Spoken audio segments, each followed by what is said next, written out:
Cephalosporin basically हमारे पास ऐसी drugs होती हैं जो कि जी बीटा लैक्टम तो होती हैं, but these are different from that of penicillin on account of formulation. एक तो इनकी फार्मूलेशन डिफरेंट है, फंक्शनल ग्रुप जो है इनका ज्यादा स्ट्रॉन्ग है, और जो लैक्टामेस एंजाइम्स है उनको ये रेजिस्ट करती है।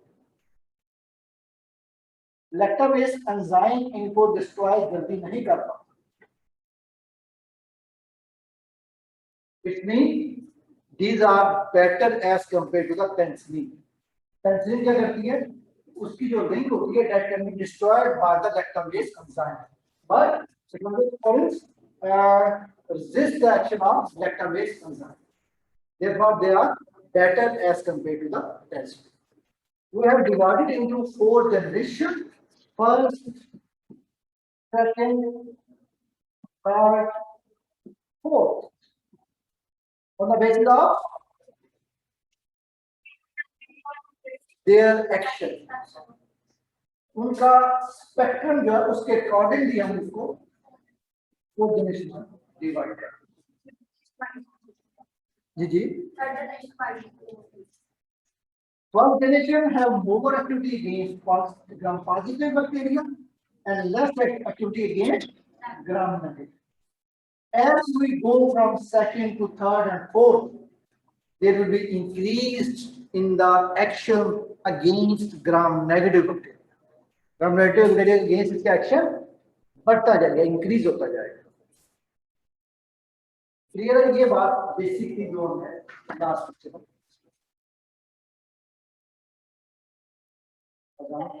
एग्जाम हो रही रुकी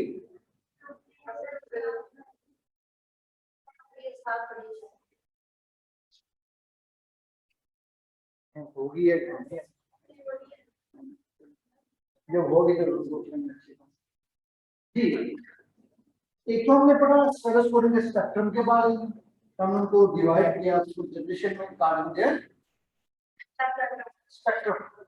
एक बैक्टीरिया किस बैक्टीरिया अगेंस्ट की एक्टिविटी है। ग्राम पॉजिटिव अगेंस्ट कम होगी, जैसे जैसे हम ऊपर जाते जाएंगे फर्स्ट डिजिट तरफ वहां ग्राम पॉजिटिव अगेंस्ट उनकी एक्टिविटी बढ़ती जाएगी और ग्राम नेगेटिव अगेंस्ट कम होती जाएगी। लेकिन अगर फर्स्ट से फोर्थ डिजिट तरफ आएंगे इसमें क्या होगा, ग्राम नेगेटिव अगेंस्ट एक्टिविटी बढ़ती जाएगी। नेक्स्ट हम बात करते हैं about the resistance to cephalosporin.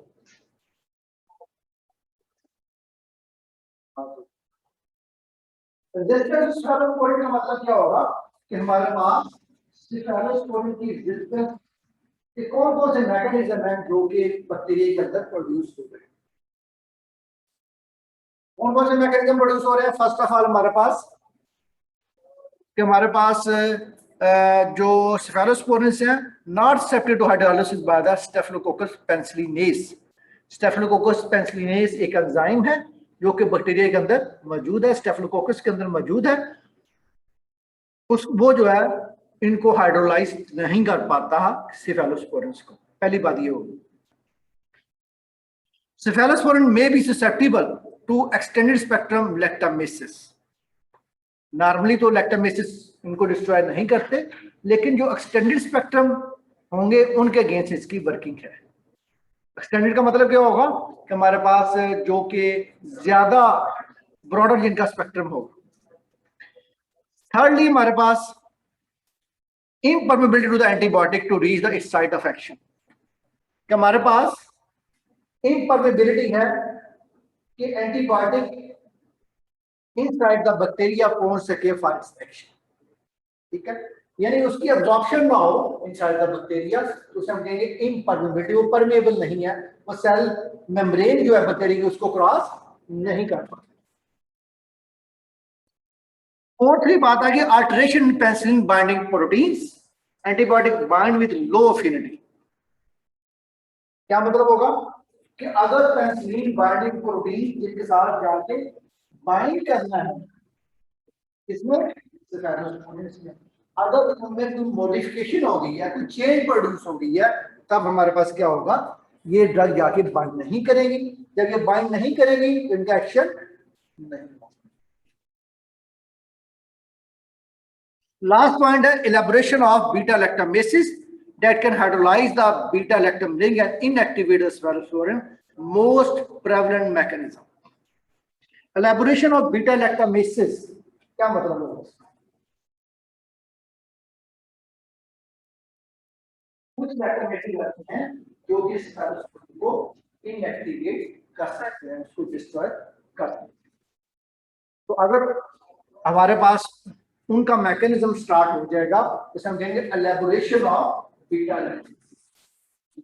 अगर वो अपना वर्किंग करेंगे, वो सेफलोस्पोरिन को डिस्ट्रॉय करेंगे, तो हम कहेंगे ये हमारे पास मैकेनिज्म है किसका? एलैबोरेशन ऑफ बीटा लैक्टमेस। उसके बाद बात करते हैं फार्माकोकाइनेटिक्स की कि सेफलोस्पोरिन जो है वो किस तरह हमारी बॉडी के अंदर अब्सॉर्ब, डिस्ट्रीब्यूट और उनका मेटाबॉलिज्म होता है, एक्सक्रीशन होती है। फर्स्ट ऑफ ऑल हम बात करें एडमिनिस्ट्रेशन की। सेफलोस्पोरिन जो है उनको हम एडमिनिस्टर कर सकते हैं बाय आईवी रूट और आईएम रूट। सेकेंडली अगर हम इन्हें ओरली देंगे तो इनकी एब्जॉर्प्शन स्लो है, तो हम क्या करेंगे, कोशिश करेंगे इनको या तो आईवी रूट से दें या आईएम रूट से दें, उनमें इनकी एब्जॉर्प्शन मैक्सिमम है। सेकेंडली क्या आएगा, डिस्ट्रीब्यूशन आ गई। हम कहते हैं कि इनकी डिस्ट्रीब्यूशन वेरी जेंटल, तमाम बॉडी फ्लूइड्स जो है उनमें ये क्रॉस करता है, सीएच में चला जाता है, तो सेंट्रल बैरियर को भी क्रॉस कर देता है। इट्स मीन कि ये लिपोफिलिक कैरेक्टर इसका ज्यादा है, मोर लाइपोफिलिक,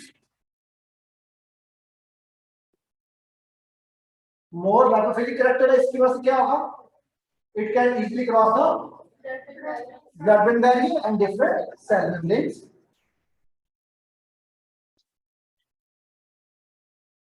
लेकिन एक थोड़ी सी कंफ्यूजन ये बनेगी कि अगर इसने मेनिंजीज को क्रॉस करना है जो कि ब्रेन में मौजूद है, तो उसके लिए कंपल्सरी है उनमें इन्फ्लेमेशन है, वो इन्फ्लेम्ड हो, तब ये इजीली क्रॉस कर देगी मेनिंजीज ऑफ ब्रेन। क्या होती है मेनिंजीज?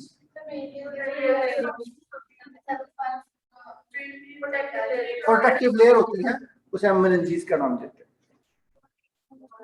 लास्ट में हमारे पास आ गया सेफ्ट्राइक्सोन और cefotaxime are effective in treatment of neonatal and childhood meningitis caused by the haemophilus influenza. अब हमारे पास एक मेनिंजाइटिस ऐसा है जो कि न्यूनेटल में हो रहा है, न्यूनेट्स में हो रहा है या चिल्ड्रन में हो रहा है, वो बेसिकली काज हो रहा है बाय द हीमोफिलस इन्फ्लुएंजा। तो उसको ट्रीट करने के लिए हम क्या करते हैं, सेफ्ट्राइक्सोन यूज करते हैं या सीफोटैक्साइम जो कि थर्ड जनरेशन सेफलोस्पोरिन। उसके बाद आएगा सफेजोलिन। सफेजोलिन को हम अप्लाई करते हैं as a single prophylaxis dose prior to surgery. इसको हम सर्जरी से पहले देते हैं because its 1.8 half hour life और इसकी activity against penicillin is producing staphylococcus aureus. क्या मतलब होगा इस बात का? सफेजोलिन जो है इसको हम एज ए प्रोफिलैक्टिक मेजर देने का मतलब क्या होता है कि हमारे पास इंफेक्शन काज ना हो, किसी का ऑपरेट करना है, कोई सर्जरी करनी है, तो डेफिनेटली वो जो ऑर्गन है that will be exposed to the air, और एयर में माइक्रोब्स भी हैं, ठीक है। तो उसको सेव करने के लिए हम क्या करेंगे, बिफोर सर्जरी हम सफेजोलिन ड्रग दे देंगे, और इसका ड्यूरेशन जो है 1.8 आवर्स तक है, इसकी हाफ लाइफ।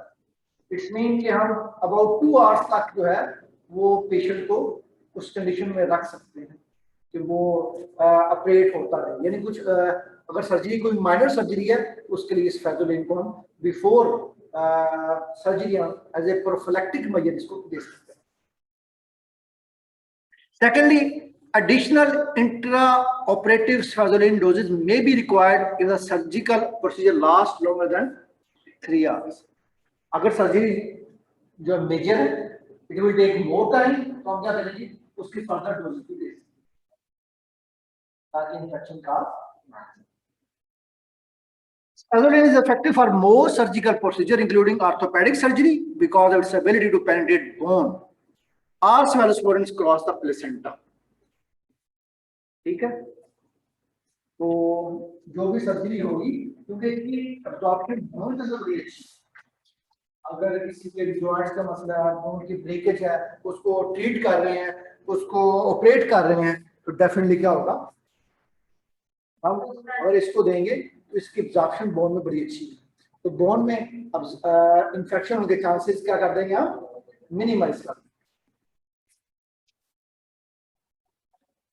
उसके बाद बात करते हैं फेट की। फेट क्या, मेटाबॉलिज्म, ब्रेकडाउन, उसकी ट्रांसपोर्ट की ब्रेकडाउन क्या हो रही है, इसको हम देखो biotransformation of spirospores. Biotransformation mean metabolism, change from one form to other form is called bio transformation.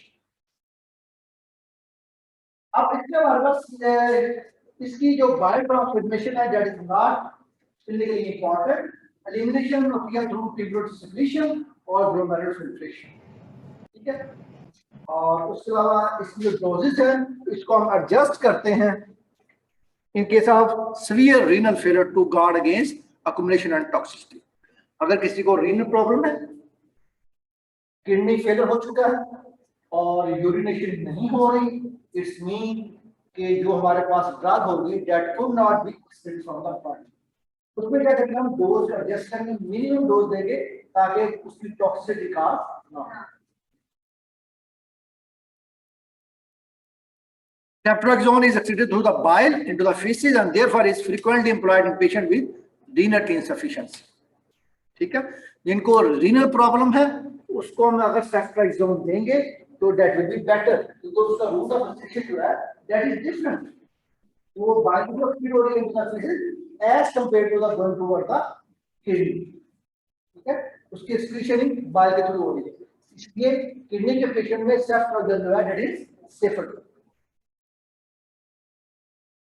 Adverse effect क्या हो सकते हैं हमारे पास, एलर्जिक रिएक्शन काज हो सकते हैं, हाइपर सेंसिटिविटी हो सकती है, जैसा कि हमारे पास पेनिसिलिन के साथ होती है। शायद आपने देखा हो कि डॉक्टर्स अगर इंजेक्शन लगाना तो पहले ना वो पैच टेस्ट करते हैं, वो स्मॉल अमाउंट सब कट लगाते हैं इंजेक्शन की और फिर उसके अराउंड ना वो पेंसिल से निशान लगा देते हैं ताकि वो देख सके कि इन्फ्लेमेशन कितनी हो। अगर तो उस सर्कल से बाहर जा रहा है inflammation, it's mean patient is allergic to the antibody, तो फिर उसका एंटीबॉडी नहीं है। Cephalosporin should be avoided or used with caution individual who have allergy to the penicillin, जो पेनिसिलिन से एलर्जिक है वो इससे भी एलर्जिक होंगे। The incidence of allergic reaction to cephalosporin is 1 to 2% in patient without a history of allergy to penicillin, ठीक है जी। Next हम बात करते हैं पेन आफ्टर आईएम इंजेक्शन। जब भी हम सेफलोस्पोरिन यूज करेंगे तो आईएम रूट के यूज करेंगे तो आईएम रूट के क्या होगी, पेन होगी, अगर आईवी रूट यूज करेंगे तो पेन नहीं। थ्रोम्बोफिलेबाइटिस हो सकता है अगर आईवी रूट हम दें। क्या होता है थ्रोम्बोफिलेबाइटिस, क्या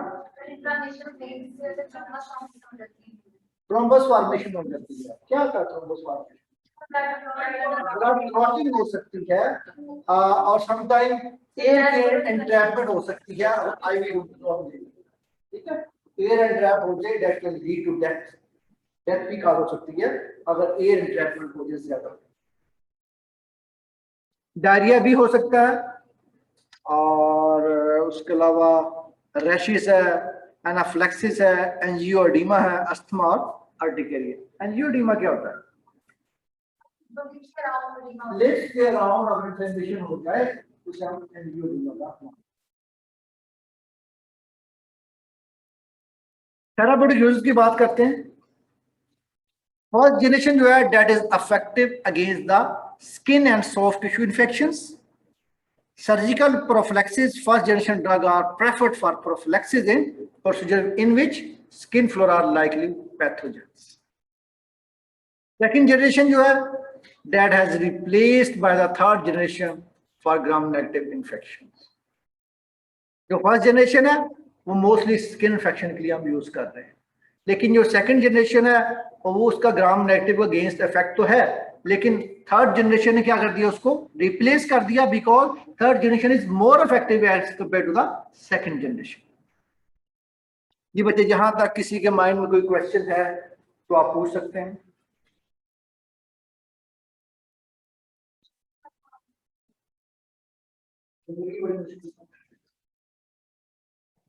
Sir, why third generation is more effective? Kindly please explain again. क्या बोला आपने? Sir, why third generation is more effective? Kindly थोड़ा दोबारा बताइएगा.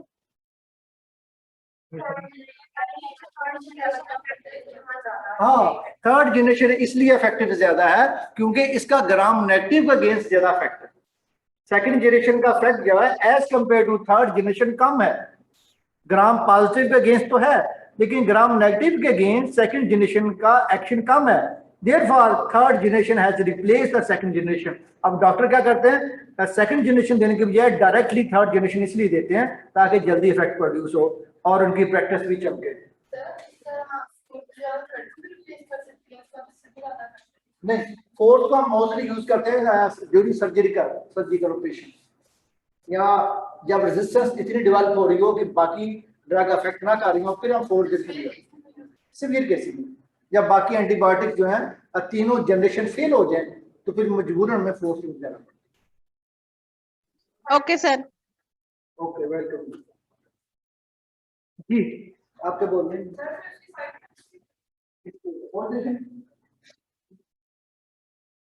आप लोगों का लिपन का बुक है सबके पास? रीड आउट किया लेक्चर के पीछे सेक्शन अपलोड कर दूंगा, रिकॉर्डिंग भी कर दूंगा, लेकिन आप बुक जो है और लाजमी है. मैंने भी बुक को ही कंसल्ट किया. मैंने भी बुक को कंसल्ट किया लेकिन मैंने उसमें जो बातें पॉइंट्स वाली हैं मैंने आपको बता दी. बाकी अगर आपको पढ़ना है तो एक्सप्लेनेशन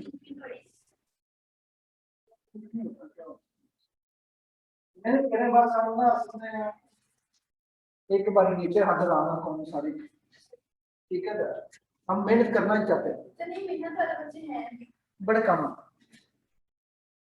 100 में कोई 2-4 बच्चे होंगे बस, बाकी सारे कहते हैं ठीक है नकल कैसे करें. टीचर को कैसे हम कहें कि इस तरह का पेपर हो, थोड़ा सा सिलेबस हो और कैसे. हम टीचर से बात करते हैं, हमने उस टीचर से बात की थी, वो मांगे थे, ये नहीं मांगते लेकिन हम बार बार कहेंगे. ऐसी बातें होती है.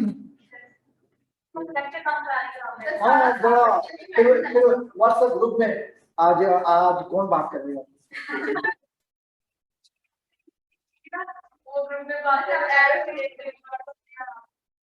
मुझे फील हो जाता है जब आप बात कर रहे होते हैं ना, मुझे फील हो जाता है कि ये प्लान वर्क हो रहा है.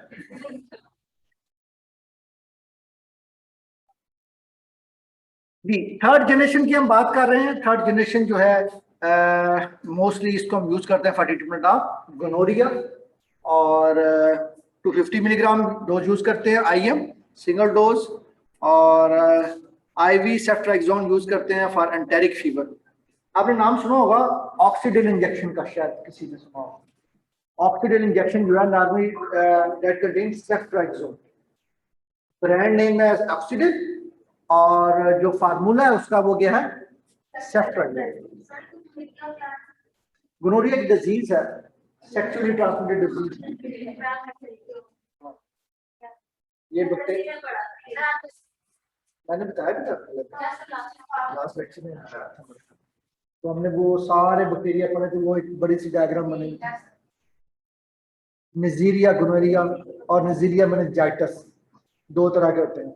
निजीरिया गोनोरिया जो है वो करता है सेक्सुअल ऑर्गन में से करता है और जो निजीरिया मेनिंजाइटिस है वो ब्रेन में जाकर अटैक करता है. सिफोटेक्साइन और सेफ्ट्राक्सोन जो है इनको हम यूज कर सकते हैं फॉर कम्युनिटी एक्वायर्ड निमोनिया. उसके बाद आ गए लेक्टम एंटीबायोटिक्स. कार्बापेनम इसको हम कहते हैं सिंथेटिक लेक्टम एंटीबायोटिक है जो कि डिफर करता है अपने स्ट्रक्चर में फ्रॉम पेनिसिलिन. इसमें क्या हमारे पास सल्फर एटम मौजूद है as compare to the carbon atom. Penicillin में कार्बन एटम मौजूद है जबकि जब हम इसकी बात करते हैं कार्बापेनम की तो उसमें क्या मौजूद है सल्फर एटम. और रिंग सेम है पेनिसिलिन की और दूसरा कौन सा है कार्बापेनम की, लेकिन डिफरेंस कहाँ आ रहा है कार्बन और सल्फर का. जो हमारे पास रिंग है थायज़ोल्डेड रिंग उसकी जो उसकी पेनिसिलिन की है उसमें कार्बन एटम है और इसमें क्या है, सल्फर है। इमीपेनम में इसकी ड्रग आ जाती है, मीरोपेनम है, एट्रापेनम है। इमीपेनम is compounded with cilastatin to protect it from the metabolism by the renal dehydropeptidase. अब हमारे पास इमीपेनम एक ड्रग है, ये नॉर्मली जब हम एडमिनिस्टर करते हैं तो इसको डिस्ट्रॉय कर देता है कौन, रीनल डीहाइड्रोपेप्टाइडेज एंजाइम होता है, तो इसको डिस्ट्रॉय कर सकता है। तो हम क्या करते हैं, हम ऐसी ड्रग उसके साथ शामिल कर देते हैं इमीपेनम के साथ जिसका नाम है सिलास्टेटिन। वो क्या करती है, उस एंजाइम को जाके क्या करती है, उसकी एक्टिविटी को ब्लॉक कर देती है। जब उसकी एक्टिविटी ब्लॉक हो जाएगी तो वो उसको डिस्ट्रॉय नहीं कर सकेगी। उसका बेनिफिट क्या होगा, इमीपेनम जो है अपना इफेक्ट शो कर सकते हैं। ओके जी, क्लियर है यहां तक? जी बच्चे सो दिन रहे ऑनलाइन वाले, जाग रहे हैं? Yes sir. जाग रहे हैं। अभी तो आवाज किसी बच्चे की सोए भी आई है, उसने आवाज सुनी, जाग रहे हैं, जाग रहे हैं, जाग रहे हैं।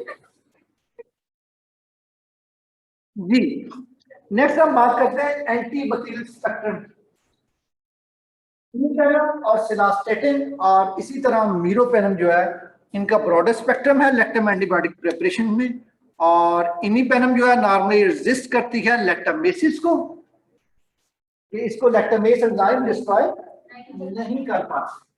लेकिन जो मेटानोलैक्टामेसिस है that contain metal enzyme, lactam enzyme which contain metals that can attack on these, ठीक है, ये उनकी स्ट्रक्चर को, रिंग स्ट्रक्चर को डिस्ट्रॉय कर सकते हैं, ठीक है। लेकिन जो नॉर्मली जो लैक्टामेस है जिनमें मेटालिक मेटल नहीं होती वो डिस्ट्रॉय नहीं करता।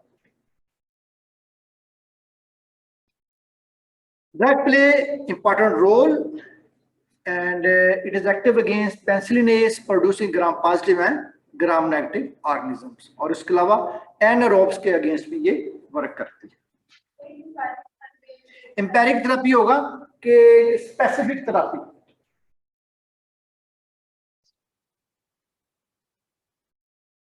यानी कॉम्बिनेशन में दे रहे हो उस एम्पेरिक थेरेपी के नाम।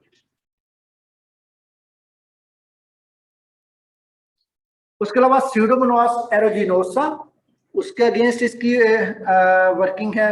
और उसके अलावा मीरोपेनम जो है उसकी एंटीबैक्टीरियल एक्टिविटी है as that of the imipenem. Ertapenem जो है is not an alternative of pseudomonas aeruginosa because most strains exhibit resistance. Pharmacokinetics की बात करते हैं, इमीपेनम एंड मीरोपेनम ये हम एडमिनिस्टर करते हैं बाय आईवी रूट और ये पेनिट्रेट करती है well into body tissues and fluids including CSF when the meninges are inflamed. It mean जब हमारे पास जो लेयर्स हैं प्रोटेक्टिव ब्रेन की, अगर वो इन्फ्लेम होगी, उनमें इन्फ्लेमेशन होगी, तब हमारे पास क्या होगा, इनकी पेनिट्रेशन। इनकी एक्सक्रीशन होती है by the glomerular filtration. Imipenem जो है undergoes cleavage by dehydropeptidase found in the proximal renal tube. तो फिर हम क्या देते हैं इसमें, सिलास्टेटिन देते हैं, जो क्या करता है इस एंजाइम को ब्लॉक कर देगा और उसका बेनिफिट क्या होगा, ड्रग जो है अपना वर्क कर सके। This enzyme forms an inactive metabolite that is potentially nephrotoxic। ये एंजाइम जो है एक ऐसा मेटाबोलाइट बना रहा होता है जो कि किडनीज को डैमेज कर सकता है, किडनी के जो नेफ्रॉन है उनको डैमेज कर सकता है। ये बात हमने कर ली है कि हम इमीपेनम और सिलास्टेटिन कॉम्बिनेशन में देंगे और फिर टॉक्सिक मेटाबोलाइट भी नहीं बनेगा। इसलिए हम इस ड्रग को यूज कर सकते हैं for treatment of urinary tract infections. Meropenem का मेटाबॉलिज्म नहीं होता, एट्रापेनम को हम एडमिनिस्टर कर सकते हैं वाया आईवी और आईएम इंजेक्शन यूज कर सकते हैं। उसमें मेटाबॉलिज्म नहीं होता। इट मीन कि वो एंजाइम इसके ऊपर एक्ट नहीं कर पाता मीटोपेनिन। मेटाबॉलिज्म उसी को होगा जिसके ऊपर वो एंजाइम एक्ट करे। रीनल डिहाइड्रोपेप्टाइडेज एंजाइम जिसके ऊपर एक्ट करेगा उसी का मेटाबॉलिज्म होगा, तो इसके ऊपर तो वो अटैक ही नहीं कर पाता।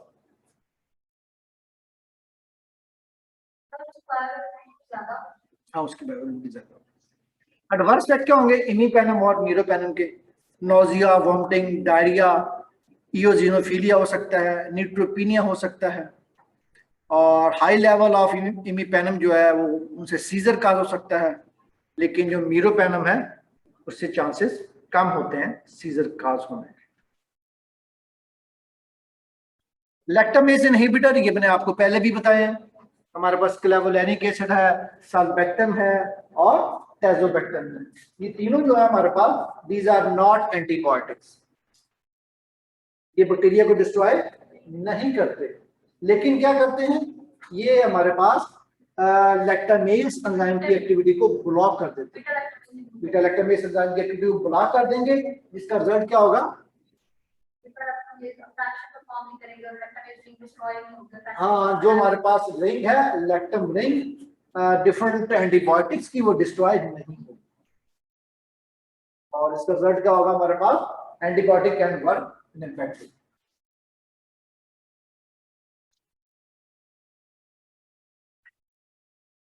They bind to and inactivate lactamases, protect the antibiotics that are normally substrate for these enzymes. Lactamase inhibitors are therefore formulated in combination with lactamase sensitive antibiotic. जैसे कि हम देखते हैं ऑगमेंटन एक अवेलेबल है मार्केट में, सारे लोग ऑगमेंटन खा रहे होते हैं, जिसको भी इन्फेक्शन हो वो खुद ही शुरू कर देते हैं, सारे डॉक्टर। तो उसमें क्या है, उसमें कॉम्बिनेशन मौजूद है अमॉक्सिसिलिन का प्लस क्लेवोलेनिक एसिड।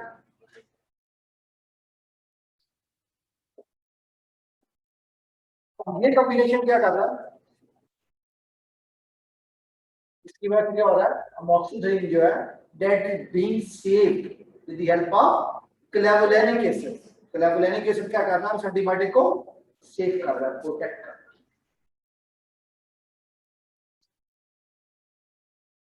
और इसको हम यूज करते हैं ई कोलाई बैक्टीरिया में यूज करें तो हमारे पास बेटर इफेक्ट प्रोड्यूस हो सकते हैं। अगर इन्फेक्शन ई कोलाई की वजह से हो तो हमारे पास जो कॉम्बिनेशन है अमॉक्सिसिलिन और क्लेवोलेनिक एसिड का, that can work in better way. जी, यहां तक कोई कंफ्यूजन, कोई क्वेश्चन? जी बच्चों, जी ऑनलाइन जाग रहे हैं? जी सर, जाग रहे हैं। जाग रहे हैं। Yes sir. एक दो बच्चे जागते रहते हैं, बाकी सो जाते हैं। बारी बारी चलें जी, अब मैं सो रहा हूं तो आप लोग, बाकी लोग जागते रहें, ऐसे ही है ना। एक दो बच्चे बोल, सर पूछेंगे तो एक दो बच्चा बोल दे जी हम जाग रहे हैं सर। सर हम जाग रहे होते हैं, सुन रहे होते हैं। जाग ही रहे हैं। अच्छा चलो जी, आपकी मेहरबानी, आप सुन लेते हैं तो।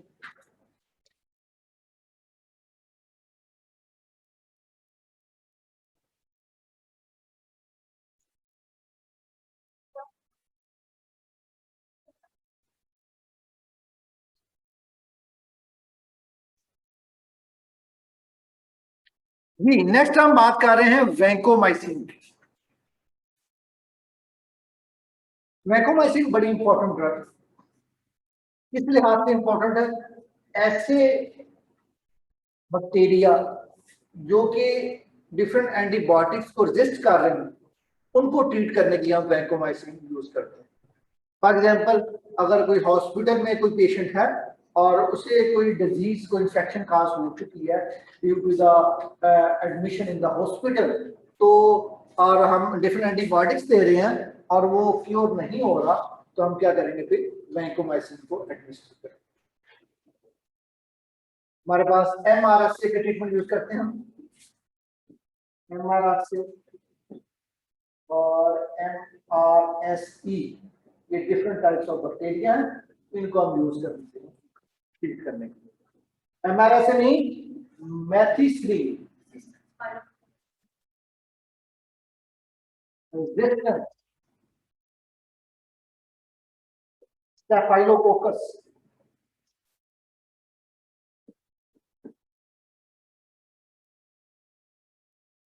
ऑरियस और बाकी सारा यही है, एंटेरोकोकस आ जाएगा इनकी जगह। एमआरएससी में मेथिसिलिन रेजिस्टेंस स्टेफाइलोकोकस एंटेरोकोकस, ये हमारे पास। Vancomycin is a tricyclic glycopeptide that has become increasingly important because of its effectiveness against multiple drug resistance organisms such as MRSA and enterococci. ठीक है जी, emergence of vancomycin resistance in these organisms हम इसको use कर सकते हैं for treatment of such type of resistance microbes. उसके अलावा एक हमारे पास आ जाती है बेसिट्रेसिन। बेसिट्रेसिन हम यूज करते हैं, आपने नाम सुना होगा पॉलीफेक्स ऑइंटमेंट, जब भी कोई वाउंड हो तो लोग यूज करते हैं Polyfax, that contain the bacitracin. तो ये बेसिकली हम इसको यूज करते हैं स्किन प्रेपरेशंस में। जो स्किन प्रेपरेशन होती हैं उनको ट्रीट करने के लिए हम इसको यूटिलाइज करते हैं। अगर हम देखते हैं कि स्किन पे कोई वाउंड हो गया है, कोई इन्फेक्शन हो गया है, तो उसको ट्रीट करने के लिए हम बेसिट्रेसिन को यूज कर सकते हैं। Besidacin is a mixture of polypeptides that also inhibit bacterial cell wall senses. It is active against a wide variety of gram-positive organisms. It is restricted to topical application because of its potential for nephrotoxicity with systemic use. ठीक है, अगर हम इसको human body के में administer करें by oral route और parental root, तो ये क्या करेगी, टॉक्सिसिटी प्रोड्यूस कर सकती है। तो हम इसको यूटिलाइज नहीं करते, हम यूज करते हैं for topical purpose, skin preparation. Mode of action क्या होगा, वैंकोमाइसिन इनहिबिट करती है synthesis of bacterial cell wall phospholipids को और पेप्टाइडोग्लाइकेन की पॉलीमराइजेशन को। ये क्या होती है, पॉलीमराइजेशन क्या होती है, व्हाट इज पेप्टाइडोग्लाइकेन पॉलीमराइजेशन? जी ऑनलाइन कुछ बताएंगे आप लोग?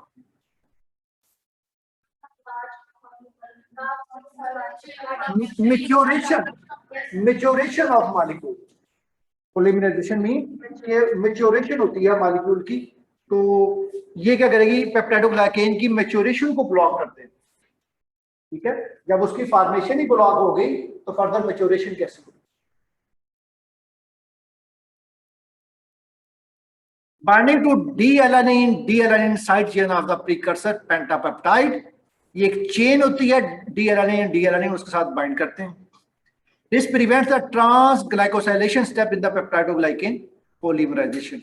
एक स्टेप होता है जिसे हम कहते हैं ट्रांसग्लाइकोसाइलेशन। ग्लाइकोसाइल जो ग्रुप है उसकी फॉर्मेशन को ब्लॉक करते हैं। ठीक है, ग्लूकोज कंटेनिंग ग्रुप की जो बेसिकली फॉर्मेशन होती है टू लेयर्स के दरमियान, उसको हम ब्लॉक करते हैं। जैसे कि हमने देखा है कि हम टू लेयर्स के दरमियान जो पेप्टाइड बॉन्ड था उसको हम कैसे तोड़ देते थे, जिसकी वजह से क्या होता था कि जो सेल वॉल की जो लेयर्स हैं those will become destabilized, weakening the cell wall and damaging the underlying cell membrane. जब सेल वॉल ही डैमेज हो गई तो नीचे जो सेल मेम्ब्रेन है that could not withstand the harsh environment.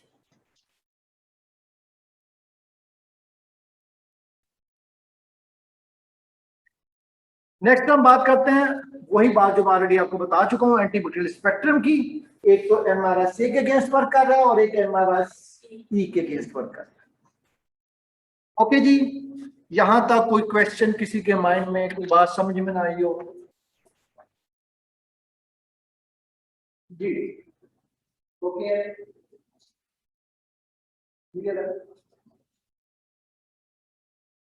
Ji. Online वाले बच्चों कोई क्वेश्चन है आपके माइंड में?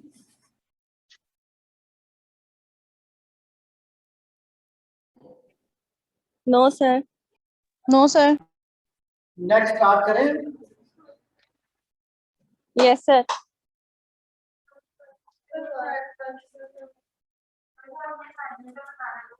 काफी है सर।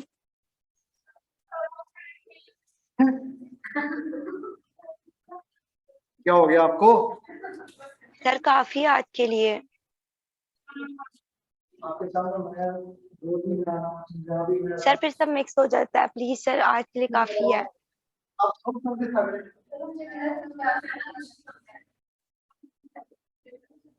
तो जो के लिए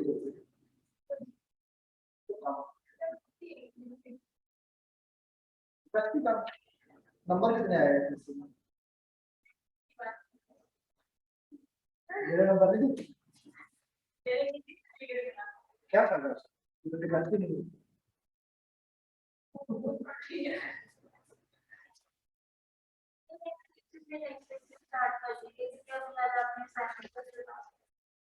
पहले तरीका है जांच छुपाने के बारे में। सारे बच्चे कहते हैं जान छोड़ दिया किसी तरीके से। सिलेबस इसका अबाउट 24 लेक्चर होंगे। 24 हाँ मिड में बस 15-16 देते हैं।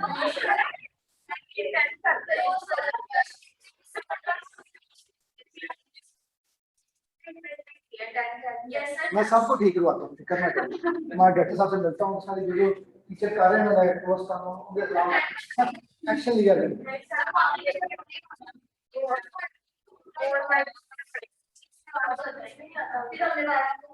पढ़ाई नहीं ना आता कैसे होगा?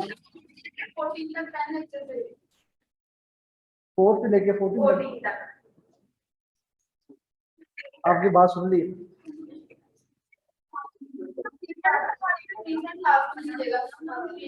अभी आपको पता है कि आपका वो डेट शीट आ गई है।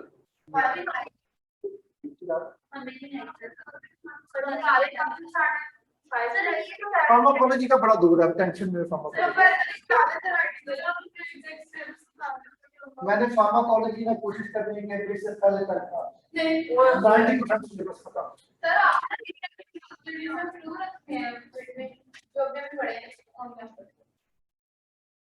सर डेट शीट आ गई है? हाँ हमने डेट तो शीट नहीं आ देखी गई सर। जो आपको भी आई होगी। हमें तो चेक नहीं कर। आई सर। कब है सर पहला पेपर? फार्माकोलॉजी का दूर है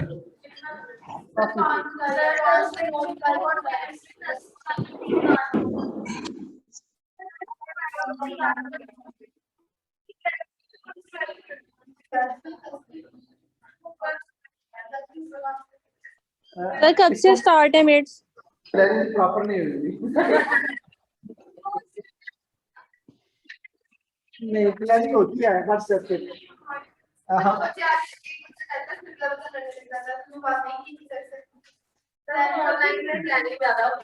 बड़ी प्लानिंग होती है, व्हाट्सएप ग्रुप भरा होता है प्लानिंग से, हर बंदा कमेंट दे रहा होता है।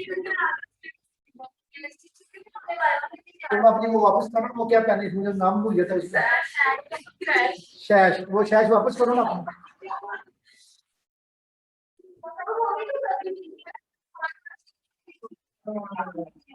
तो फिर ऐसा है ये तो वापस लेके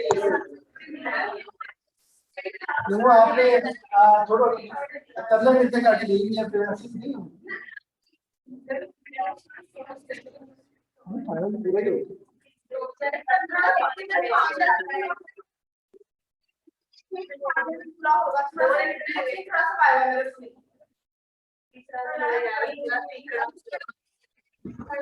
सिदरा बाबर बेचारी परेशान हुई है। 9 सर क्लियर है, 9 सर काफी है। ये कौन है सिदरा बाबर, कौन है? मैंने पहले मैसेज किए थे। सिदरा बाबर क्या हो गया आपको? ऐसे मैंने पहले मैसेज किए थे आपको। इतने आपने वो चैट में, अभी तो आप लिख रही होंगी मुझे भी हैं। नहीं नहीं सर, बहुत था उस टाइम के लिए। असल में आपको अचानक आप उठी ना सोई सोई तो आपने कहो ये तो काफी ज्यादा हो गया, चले चले सारे इतना ही काफी है। सर नहीं नहीं, मैं लेक्चर सुन रही थी। अच्छा चले, बहुत शुक्रिया आपका। अच्छा जी, अच्छा मुझे आप लोग किसी के पास वो है क्या उसे कहते हैं जो हमने लास्ट टाइम क्या किया था? हाँ वो आपके पास है किसी के पास? वो जरा शेयर करें, मैं आपको लो करता हूँ अभी।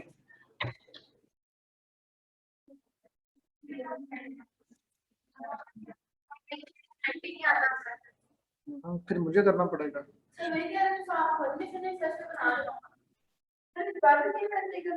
और क्या आपने पहले पढ़ा हुआ मुझसे? तो बस फिर वो जिन्होंने पहले काम किया वो वही काम करें,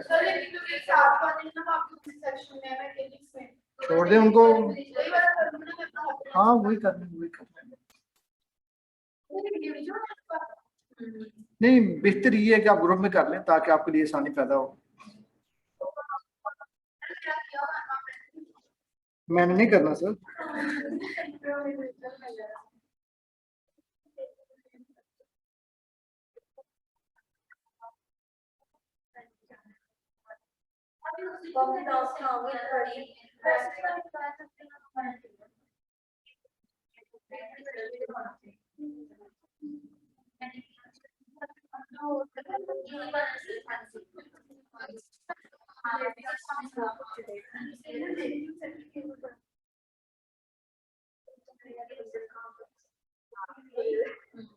नहीं ये नहीं था, मैंने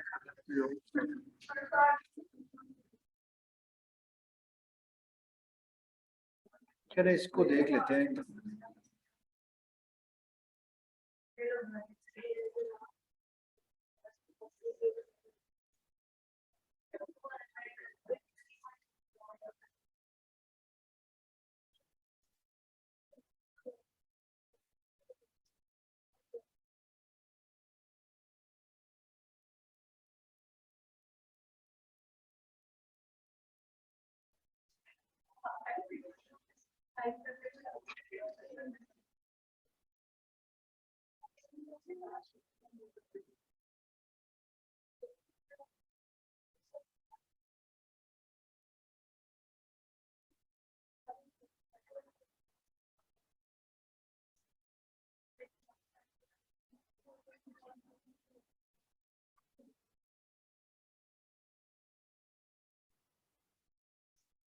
नाम क्या था उसका, टॉपिक का याद है किसी को? नहीं ये नहीं था,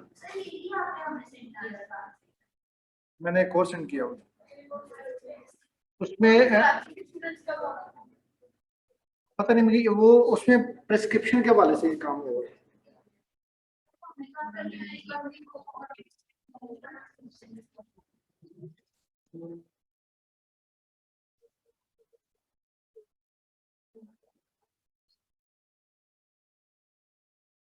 कौन सा था बोला है किसी के जहन में, क्या नाम था उसका टॉपिक?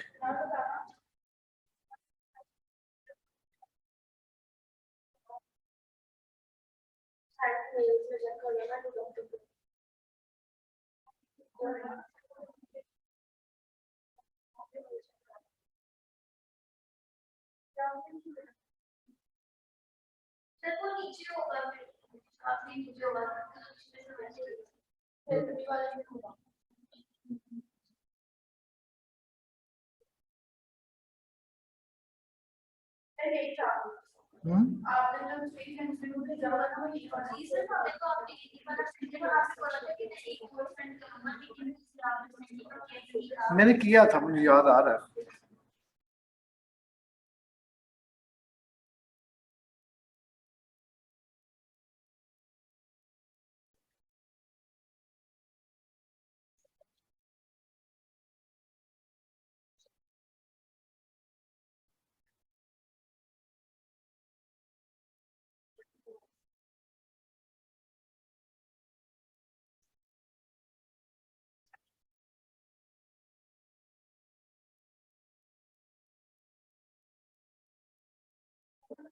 या हम ऐसे करें,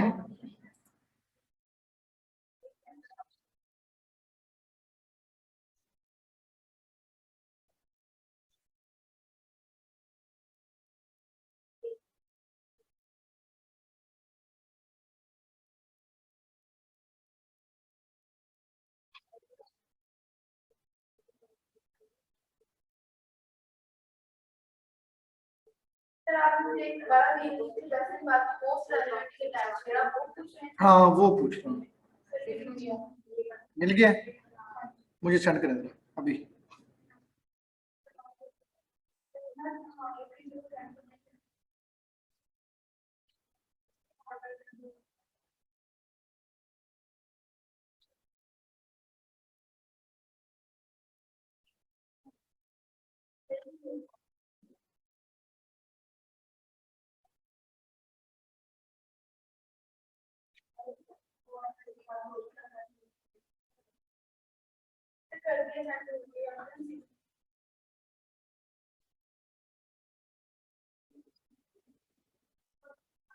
उसमें लिखा क्या था, मोस्ट रेलिवेंट था?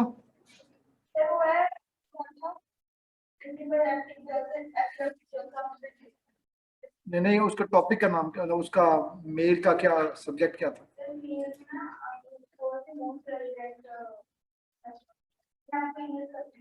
लेकिन वो नहीं पहुंची ना, मोस्ट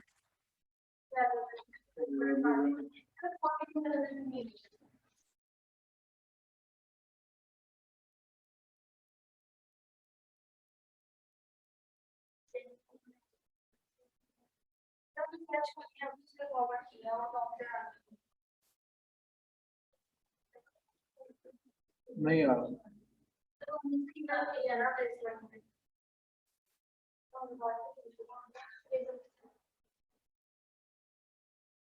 मोस्ट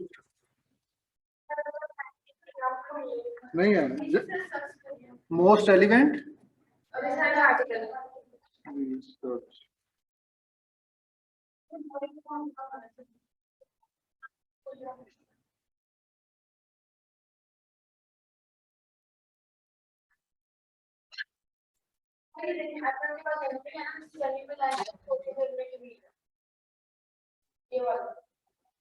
यही लग रही है।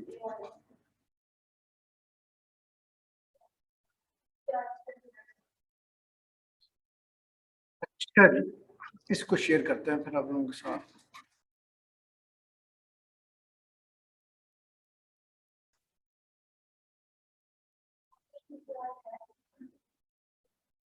जी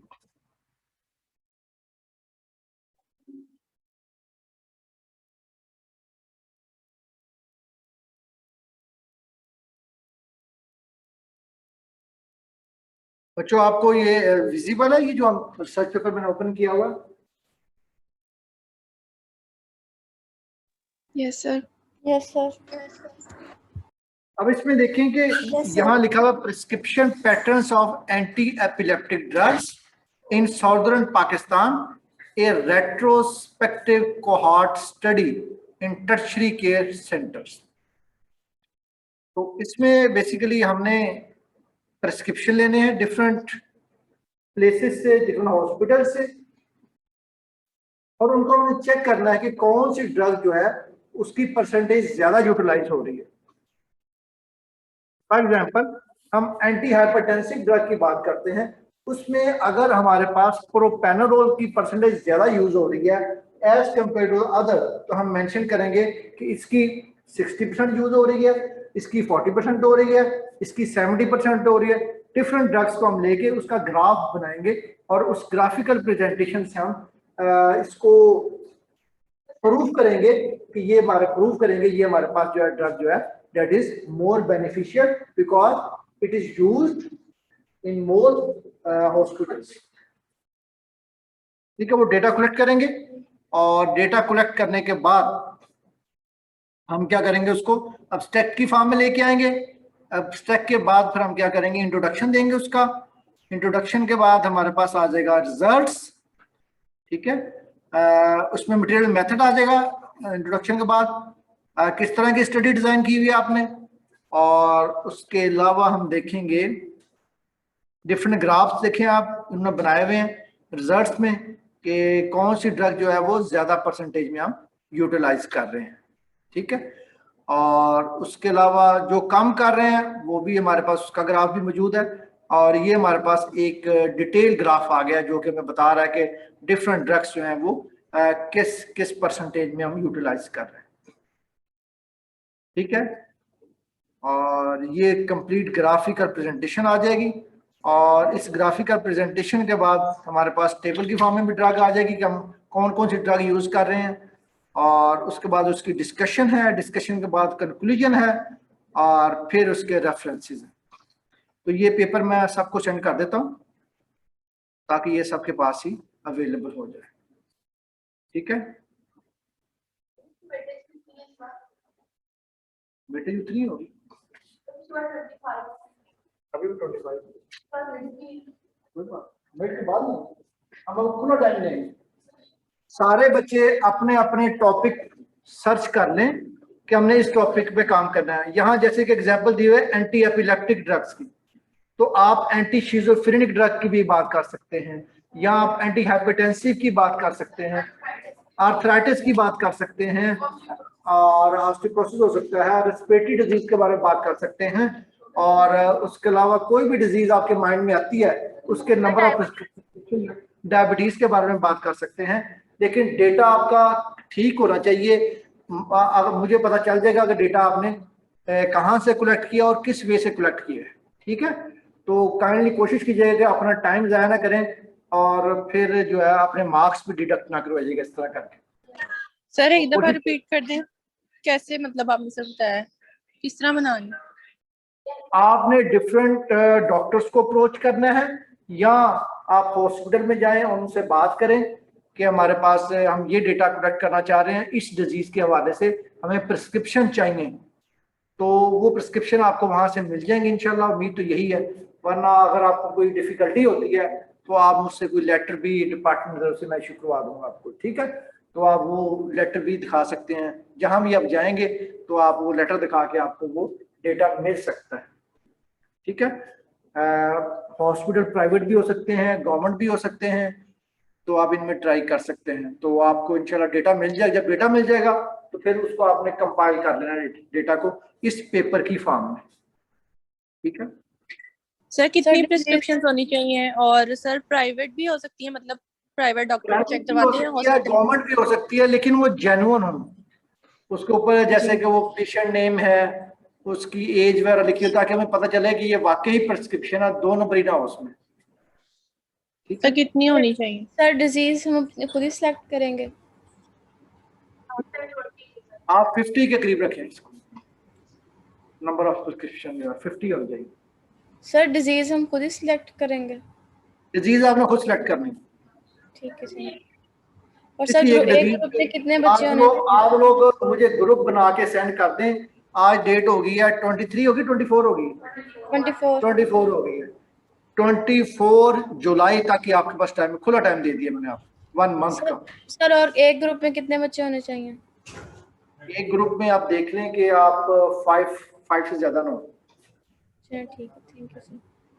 5 हो जाए या 6 हो जाए, बस, इससे ज्यादा नहीं, क्योंकि वो फिर काम नहीं करते। ज्यादा बच्चे हों तो 2-3 बच्चे काम करते हैं, बाकी सारे जो है वो यशी करते हैं, वो काम नहीं करना होता। ठीक है, अगर कोई बच्चा तंग करे, कोऑपरेट ना करे, आप मुझे ईमेल करें तो फिर हम उसको ठीक कर लेंगे जो भी होगा। ठीक है,